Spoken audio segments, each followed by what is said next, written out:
අයිබෝන් යාළුවනේ මම ඔද ඔයාලට අලුත් වීඩියෝ එකක් අරන් එන්න හිතුවා. මේක LG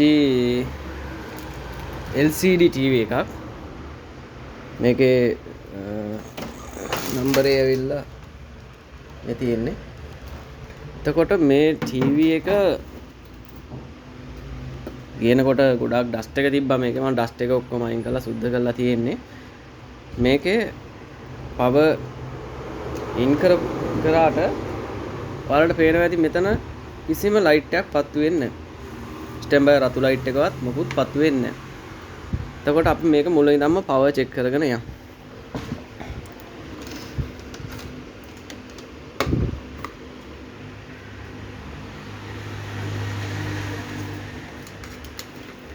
ග්‍රවුන්ඩ් එක එතෙන්ට සෙට් කරනවා.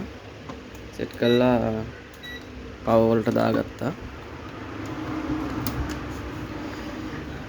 මේ TV එකේ 3.5 වෝල්ටේජ් එකක් එනවා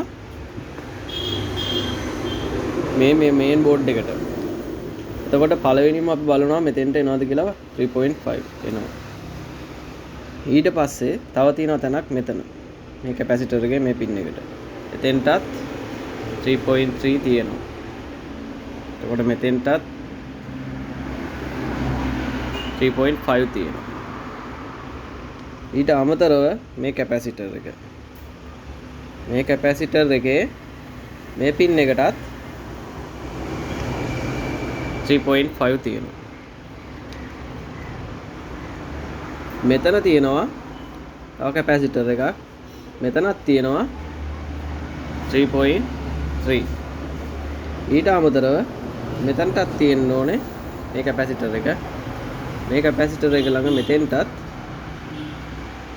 සප්ලයි එකක් තියෙන්න ඕනේ. ඒක නම් පෙන්වන්නේ නැහැ හැබැයි. ඒක අපි අදාළ කරගන්න නැතුව මේ බලමු ඉස්සරහට. දැන් මම මේ බෝඩ් එකේ සියලුම කැපැසිටර් සේරම චෙක් කරා. ඒත් මට ලෙඩේ හොයාගන්න හම්බුන්නේ නැහැ. මේකේ හිටියා හුණෙක් මැරිලා. ඒ හුණා අයින් කරා. අයින් කරලා මේ මම දැනට මේකේ ලෙඩේ හොයාගත්තා. මම ඔයාලට ඒක පෙන්නන්නම්. එතකොට මේ TV එකේ ෆෝල්ට් එක මම හොයාගත්තා.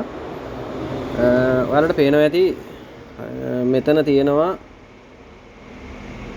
560ක රෙසිස්ටර් සෙට් එකක් තියෙනවා. මේ තියෙන මේ රෙසිස්ටර් සෙට් එක. එතකොට මේ රෙසිස්ටර් සෙට් එකේ අපි වැලියු ටික බලන්න ඕන. මේ සේරම එන්නේ මේ IC එකෙන්. මම හිතන්නේ මේක RAM IC එක. මේකෙන් තමයි මේක ප්‍රොසෙසරේට සිග්නල් ටික එන්නේ. අපි බලමු මේ සෙක්ෂන් එක හරියට ඕම්ස් ගාන තියෙනවද කියලා මේ ටිකේ. මම පවර් අයින් කරා. ඔයාලට මල්ටිමීටරෙන් බලාගත්ත හැකි. මම එකින් එක චෙක් කරනවා.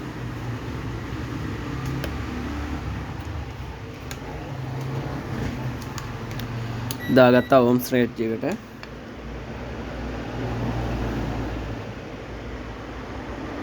පනස්හයයි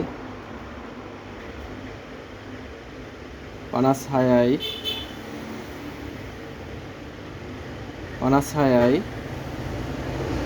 56යි.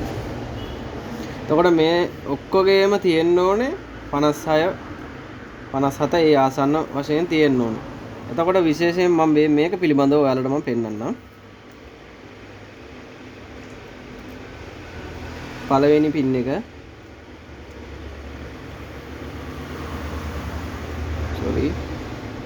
තුන 57යි. දෙවෙනි එක 57යි. තුන්වෙනි එක වැඩ කරන්නේ නැහැ මේකේ. තුන්වෙනි එක ඔය රීඩින් එකක් පෙන්නුවාට මෙගා ඕම්ස් වෙලා වගේ මේක හරියට 57 එන්නේ නැහැ තුන්වෙනි පින් එක. හතරවෙනි පින් එක 56ක් තියෙනවා. එතකොට මංගාව තියෙනවා 56යි ඕම් රෙසිස්ටර් එක. මේ රෙසිස්ටර් එක මෙතන මේ වැඩ කරන්නේ නැති පින් එකට මම පාස් කරන්න යන්නේ දැන්. අපි පාස් කරලා බලමු මොකද වෙන්නේ කියලා. මම මෙතෙන්ට 56 යෝම් රෙසිස්ටරේ දැන් පාස් කරලා තියෙන්නේ. අපි බලමු පවර් ඉන් කරපුවාම මේකේ ලයිට් එක පත් වෙනවද කියලා. මම දැන් පවර් ඉන් කරා. අතු පාට ලයිට් එක පත් වුණා. ස්ටෑම්ප් එක අපි රිලීස් කරා. අපි බලමු දැන් ටීවී එක හයි කරලා සාමාන්‍ය පින්තූරයක් දාලා මොකද වෙන්නේ කියලා.